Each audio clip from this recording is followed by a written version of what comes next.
Welcome to the Pantheon Parenthetical. My name is Lance Ash. The reason that Chuck Willow didn't show up for work that morning is because on the spur of the moment, as he awoke, he decided to go to Tannen and investigate the activities of the stranger, Emil Fishwaist. He drove to Tannen, spent the day poking around, investigating, asking people had they seen him, did they know anything about what he'd been up to that day when he visited. He had breakfast at a diner where there used to be a waitress that worked there that he knew, but they told him that she'd moved away. He looked up a couple of other people that he knew. They knew nothing about Fishwaist, hadn't seen him. He wound up at a comic book store where he hunted vainly for some titles that he remembered from his youth. He got home in the afternoon to find Sarge waiting for him in his driveway. Sarge told him that he had found the stranger's car hidden in the woods up in the hills near Black Bottom.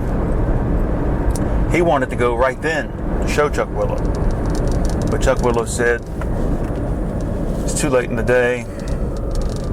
However, he agreed to go with him the next morning. And so Chuck Willow wound up missing 2 days of work. Next morning, Sarge again showed up at Chuck Willow's house. And he rode with Chuck Willow up into the hills. And there, on a very crudely scratched out road leading into the woods off the main road, they did indeed find Fishwaist's car. It was hidden under a camouflage cloth cover. Chuck Willow removed the cover and, using some tools he had brought with him, broke into the car. Sarge wanted no part of this. He hung back, said nothing.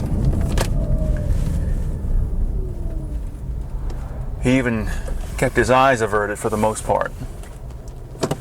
Chuck Willow got into the car and began rummaging about under the seats, in the glove compartment.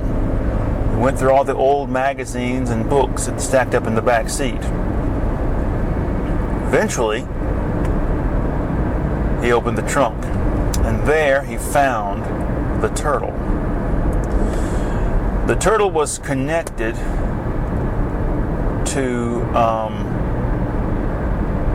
an electrically charged harness with bands going around its neck, its forelegs, and its tail. Each of these bands had wires that ran into portals in the floorboard of the trunk. Either it had been drugged, or electrical impulses were keeping it in a narcoleptic state. It barely reacted when Chuck Willow passed its hands near its head. Sarge wanted to say something, wanted to repeat his warning about the turtle's powerful mouth, but again said nothing. However, Sarge was persuaded to help Chuck Willow disconnect the turtle from this harness and lift him up out of the trunk. Turtle weighed about 80 pounds.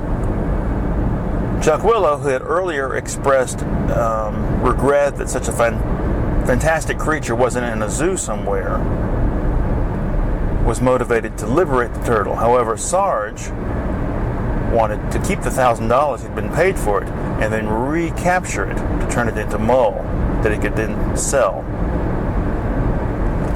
And that brings us to the end of yet another episode. So thank you very much for listening.